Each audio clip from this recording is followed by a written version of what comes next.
تو لفظ من دون اللہ میں سب آ جاتے ہیں. اور اسی بریلوی مکتبہ فکر کے ایک طاہر القادری صاحب جو ہیں، اگرچہ وہ شیعوں میں جاتے ہیں شیعہ بن جاتے ہیں، عیسائیوں میں جاتے ہیں عیسائی بن جاتے ہیں، سنیوں میں جاتے ہیں تو سنی کہلاتے ہیں. ایک ویڈیو ان کی آئی ہے عیسائیوں کے ساتھ کرسمس ڈے مناتے ہوئے، وہاں وہ اس عیسائی پادری کے ہاتھ کے اوپر ہاتھ رکھ کر کیک کاٹ رہے ہیں، اور وہ عیسائی کہہ رہا ہے میں یسوع جو ہمارا رب ہے اس کے نام سے، اس کی برکت سے یہ کیک کاٹ رہا. جب ان کی باری آتی ہے قادری صاحب کی تو یہ ثابت کر دیتے ہیں کہ یہ قادری بھی ہیں تو ساتھ پادری بھی ہیں. یہ کہتے ہیں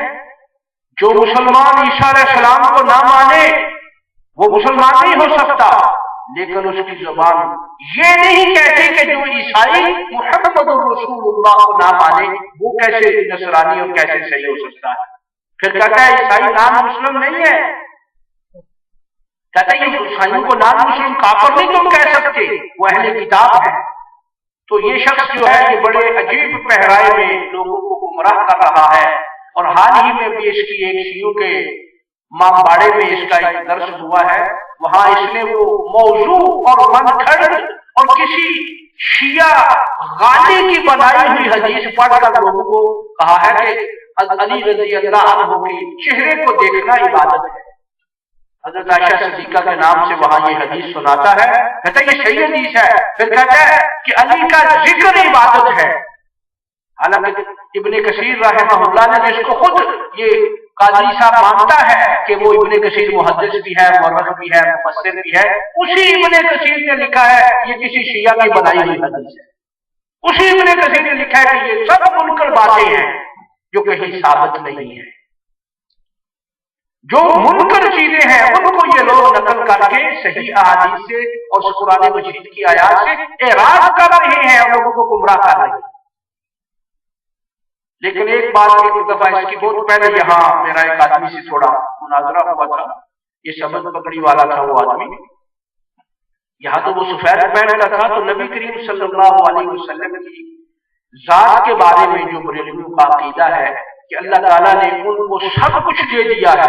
وہ مالک بن گئے ہیں. اب اگر ہم ان سے مانگ لیں گے تو مالک ہوتے ہوئے وہ ہمیں دے سکتے ہیں. اللہ کے خزانے ان کے پاس ہے، اللہ پاک نے جو کچھ دینا تھا ان کو دے دیا ہے، کیونکہ محبوب اور جس سے محبت ہوتی ہے کہتے ہیں اس کی چیزیں الگ الگ نہیں ہوتی.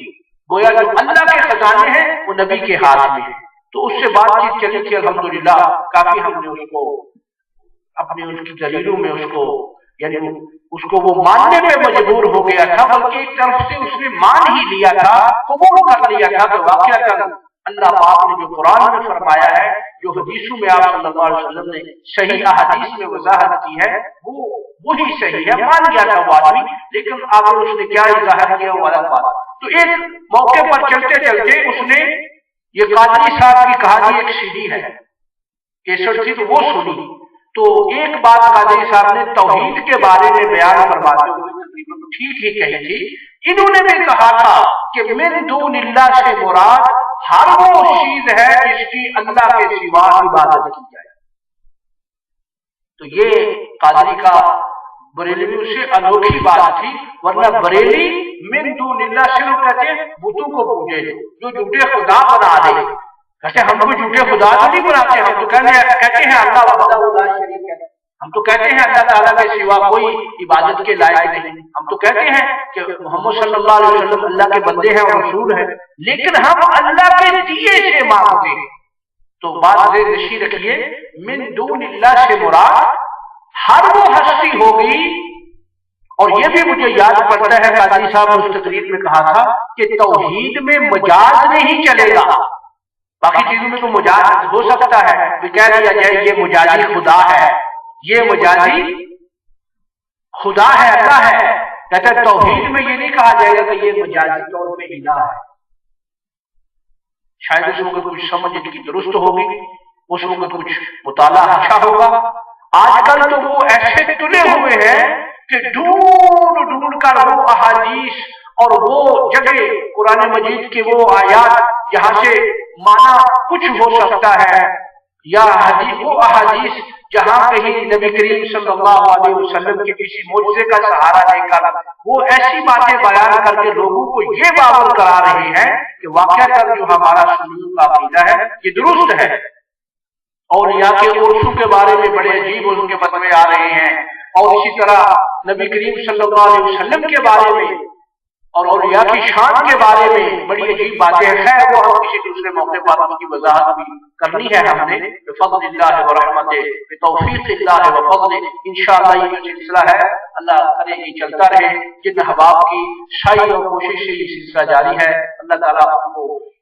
تو اور توفیق عنایت فرمائے، اور جن لوگوں کو اللہ نے اس رستے کی رہنمائی کی ہے، جن کے عقیدے درست ہوئے ہیں، اللہ تعالیٰ ان کو ثابت قدم رکھے اور ان کے دین اور ایمان میں اضافہ فرمائے۔ اور میں یہ بار بار یہ بھائی کہتا ہوں سب احباب کو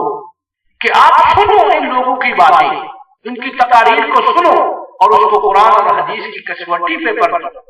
اس کو اس پر دیکھو اللہ تعالیٰ نے کیا فرمایا۔ قرآن سے سچی تو کسی کی بات نہیں، نبی کریم صلی اللہ علیہ وسلم کے فرمان کے بعد تو کوئی فرمان نہیں۔ تو جب آپ خود فرما رہے ہیں کہ لوگوں میرے پاس اللہ کے خزانے نہیں ہیں، اب پھر آدمی بھی اٹھ کر کے نہیں یا رسول اللہ آپ کے پاس ہی ہیں، ہم تو آپ ہی سے مانگیں گے، تو یہ کتنی بڑی اس کی ضرورت ہے۔ ان لوگوں کا سارے کا سارا شرک اب اکٹھا ہو کر نبی کریم صلی اللہ علیہ وسلم کی ذات میں آ گیا ہے، ان کے عقیدے میں اور ان کی اسی طریقے میں اولیاء اللہ کے بارے میں ان کے جو عقائد بن گئے ہیں اور عوام میں جو یہ چیز پھیل رہی ہے، تو اس کی طرف دھیان رکھیں اور سنیں ان کی باتیں، پھر اس کو آپ قرآن و حدیث کے اصل معنی میں دیکھیں تو انشاءاللہ اس میں آپ کو ساری وہ باتیں مل جائیں گی۔ اور یہ میں بڑا یہ بات کہہ دیتا ہوں کہ یہ لوگ جب بھی ایسی بات کرتے ہیں یہ یا تو کسی ضعیف حدیث کا سہارا لیتے ہیں، یا یہ کسی نبی کریم صلی اللہ علیہ وسلم کے معجزے کو لے لیتے ہیں اور اس کو آخر میں آ کر تھوڑا الٹ پلٹ کر کے بیان کر دیتے ہیں۔ دیکھو جب نبی صلی اللہ علیہ وسلم نے یہ کر دیا، چاند کے 2 ٹکڑے کر دیے، تو کسی مانگنے والے کی وہ داد رسی کیسے نہیں کرے گی؟ اسی طریقے سے باقی باتیں۔ تو بہرحال من دون اللہ کے لفظ میں جو ہمارا اصل موضوع تھا آپ کو یہ سمجھانا کہ قرآن مجید میں جہاں بھی اللہ تعالیٰ نے یہ فرمایا ہے وہ اس سے مراد یہ ہے کہ جس کے ساتھ بھی وہ عبادت کی جائے گی، جس کے لیے بھی کی جائے گی، وہ عبادت وہی تقرب جو اللہ کے لیے ہوتا ہے جب دوسرے کے لیے کرے گا تو وہ من دون اللہ میں شامل ہوگا، وہ شرک ہوگا۔ چنانچہ آپ کی سمجھنے کے لیے مزید میں 2 آیات قرآن مجید کی جو اختیار کرتا ہوں، ان میں ایک آیت یہ ہے اللہ تعالیٰ حضرت عیسیٰ علیہ السلام کا ذکر کر کے وہاں فرماتے ہیں، اس فوراً عیسیٰ علیہ السلام کے ذکر کے بعد یہ آیت ہے، قل اے میرے پاک پیغمبر ان کو فرماؤ اتعبدون من دون اللہ۔ یہاں اوپر ذکر کس کا ہے؟ نصرانیوں کا ذکر ہو رہا ہے، عیسائیوں کا ذکر ہو رہا ہے کہ انہوں نے اللہ پاک کے علاوہ حضرت عیسیٰ کو الہ بنا لیا،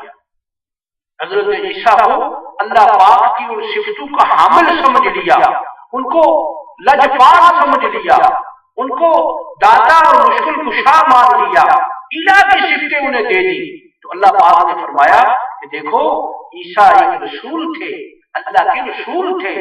اللہ کے مقرب بندے تھے، اللہ کے محتاج تھے، عیسیٰ الہ نہیں تھے۔ چنانچہ اللہ تعالیٰ نے ان کا ذکر کرنے کے بعد پھر فرمایا قل اتعبدون من دون اللہ، فرمایا ان سے کہو، ان سے فرماؤ میرے پاک پیغمبر ان نصرانیوں سے، ان سے کہو کہ کیا تم اللہ کے سوا اس کی عبادت کرتے ہو جو تمہارے نفع اور نقصان کا مالک نہیں، جس کے پاس تمہارے اس چیز کا اختیار نہیں، اس کی عبادت کرتے ہو؟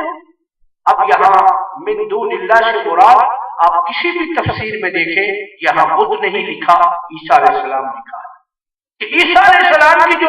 نصرانی عبادت کرتے تھے اور کر رہے ہیں وہ من دون اللہ میں ہی آتی ہے، وہ من دون اللہ ہی کا حصہ ہے۔ عیسیٰ علیہ السلام بدھ تو نہیں تھے۔ اسی طرح قیامت کے دن اللہ رب العزت حضرت عیسیٰ علیہ السلام سے فرمائے گا کہ او عیسیٰ بیٹے مریم کے اَأَنْتَ قُلْتَ لِلنَّاسِ اتَّخِذُونِي وَأُمِّيَ إِلَٰهَيْنِ مِن دُونِ اللَّهِ، اللہ فرمائے گا او عیسیٰ کیا تو نے کہا تھا کہ مجھے اور لوگوں سے تو نے کہا تھا کہ مجھے اور میری ماں کو اللہ کے سوا، یہاں بھی من دون اللہ کے الفاظ ہیں، من دون اللہ، اللہ کے سوا مجھے اور میری ماں کو معبود بنا لینے، کیا تم نے کہا تھا؟ اب اگر من دون اللہ میں عیسیٰ کی عبادت من دون اللہ میں شامل ہو گئی کہ جن لوگوں نے پتھروں کو پوجا وہ بھی مشرک ٹھہرے، وہ بھی کافر ٹھہرے، اور جنہوں نے عیسیٰ کی عبادت کی وہ بھی مشرک اور کافر ٹھہرے، ان کو بھی اللہ نے فرمایا کہ قیامت کو اللہ عیسیٰ علیہ السلام سے فرمائے گی۔ اور اس جگہ یہ آیت اسی لیے بیان فرما دی تاکہ قیامت کو کوئی یہ بہانہ نہ کرے کہ ہم تو اردو کو نہیں پوچھتے تھے، ہم تو اولیاء اللہ کے پرستار تھے۔ اللہ نے فرمایا، اللہ فرمائیں گے او عیسیٰ کیا تو نے کہا تھا کہ مجھے اور میری ماں کو اللہ کے سوا معبود بنا لینا؟ اب عیسیٰ علیہ السلام نے اس کا کیا جواب دیا؟ کیا عیسیٰ علیہ السلام نے کہا تھا؟ نہیں، عیسیٰ علیہ السلام نے تو یہ نہیں فرمایا، وہ صاف کہیں گے میرے اللہ میں وہ بات کیسے کہہ سکتا تھا جو میرا حق ہے، میں وہ بات کیسے کہہ سکتا تھا جو میرا حق نہیں، یعنی عبادت کا حق عیسیٰ علیہ السلام کا نہیں اللہ کا ہے۔ تو معلوم ہو گیا کہ من دون اللہ میں وہ ہستیاں سب آ جاتی ہیں جن کی عبادت ہوتی ہے، اور دیکھا یہ گیا ہے دین میں عبادت کو نہیں دیکھا جاتا کہ یہ کس کی کر رہا ہے، من دون اللہ میں اللہ کے سوا دیکھا جائے گا کہ یہ کس کی کر رہا ہے، یہ نہیں دیکھا جائے گا کہ یہ بت پرستی کر رہا ہے تو مشرک ہے، اور اگر قبر پرستی یا کسی انبیاء کی یا اولیاء کی عبادت کر رہا ہے تو یہ مشرک نہیں ہے، ایسا نہیں ہے۔ ان کے فعل کو دیکھا جا رہا ہے جو عبادت کرنے والے ہیں، اور ان کے اس فعل کی وجہ سے جو تقرب الی اللہ ہونا چاہیے تھا انہوں نے اللہ کے سوا جس کے بھی کوئی کرے گا وہ مشرک ٹھہرے گا۔ بات کا مقصود یہ ہے کہ اللہ کے سوا جو اللہ تعالیٰ کا حق ہے، یہ بات میں پھر بار بار کہہ دیتا ہوں تاکہ یہ لوگ جو مغالطہ دیتے ہیں عوام کو کہ دیکھیں جی یہ کہتے ہیں قبروں پہ جانا جو ہے یہ شرک ہے، ایسا کوئی نہیں کہتا۔ قبر کی زیارت کرنے جاؤ، اپنی موت کو یاد کرو، مصنون طریقے سے جاؤ، وہاں جا کے ان سے نہیں مانگو، ان کے لیے دعا کرو، یہ تو سب اس کی قائل ہے۔ کوئی کہتا جی وہاں بھی قبروں کے برخلاف ہیں، کوئی توحید والا سنت والا قبروں کی زیارت کے برخلاف نہیں ہے، خلاف ہے ان کے ان افعال کا جو یہ انبیاء اور اولیاء کی قبروں پہ کر رہی ہیں، وہاں ان قبروں کو غسل دے رہے ہیں، وہاں چادریں چڑھا رہے ہیں یا پھول چڑھا رہے ہیں، ناچتے ہوئے جا رہے ہیں، وہاں نظریں بانٹی جا رہی ہیں، نیازیں دی جا رہی ہیں، ان کی خوشی کے لیے، ان کے تقرب کے لیے جو جانے والے ہیں مختلف حاجتیں جا کر، اور جن لوگوں کو شک ہے کہ یہ وہاں وسیلہ پکڑ رہے ہیں وہ یہ غلطی نہ کھائیں، جن کو شک ہے وہ کسی بڑے مزار میں جا کر دیکھ لے وہاں لوگ کیا کرتے ہیں، اور کسی سے پوچھے۔ ایک دفعہ جانے کا اتفاق ہوا، علی حجویری رحمۃ اللہ علیہ لاہور والے بزرگ جن کو یہ داتا کہتے ہیں، وہاں کتنے لوگوں سے پوچھا کیا وہ کیوں آئے ہو؟ کہتے بس وہ بچے کے ویزے کے پیسے دیے ہوئے تھے، وہ جو فراڈ کر رہا تھا، تمہیں کہ یہاں مل جائیں گے، یہ واپس دے دے گا تمہیں۔ کہتے نہیں بس ان کی مدد ہو جائے گی،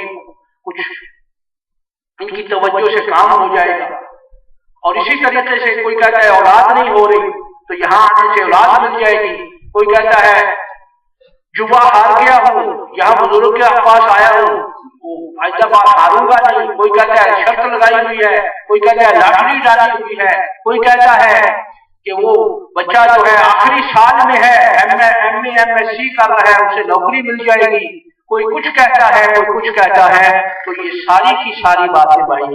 اسلام کے دین کے برخلاف ہے۔ اللہ تعالیٰ نے دین جو ہمیں دیا ہے اس کا تقاضا یہ ہے کہ ہر ایک کو اس کا درجہ دیا جائے، جو اللہ کا حق ہے وہ اللہ کے لیے ہو، جو پیغمبر کا حق ہے وہ پیغمبر کے لیے ہو، جو نیک لوگوں کا حق ہے ان کو کسی کے حق میں دوسرے کے حق میں خلط ملط نہ کرو، ورنہ تمہارا دین خلط ملط ہو جائے گا، مکس ہو جائے گا۔ اللہ کی عبادت میں کسی کو شریک نہیں کرو۔ نبی کریم صلی اللہ علیہ وسلم کو یہاں تک احتیاط کیا کرتے تھے کہ اگر کوئی تھوڑی سی غلطی کرتا تو آپ فرماتے تو نے مجھے اللہ کے ساتھ شریک بنا دیا۔ اور آج کا مسلمان یہ تو اس کی تو ہر بات ہی شرک والی ہے. اللہ پاک ہمیں صحیح صحیح دین سمجھنے کی توفیق عنایت فرمائے اور ہمیں قرآن و سنت کی وہ سمجھ عطا فرمائے جو سلف صالحین میں رہی, اور اللہ ہمیں توحید اور سنت کا پیروکار بنائے اور توحید اور والا ایمان ہمیں نصیب فرمائے. نبی کریم صلی اللہ علیہ وسلم کی سچی محبت سے ہمارے دلوں کو منور کرے. یہ ساتھیوں نے اس پروگرام میں دامے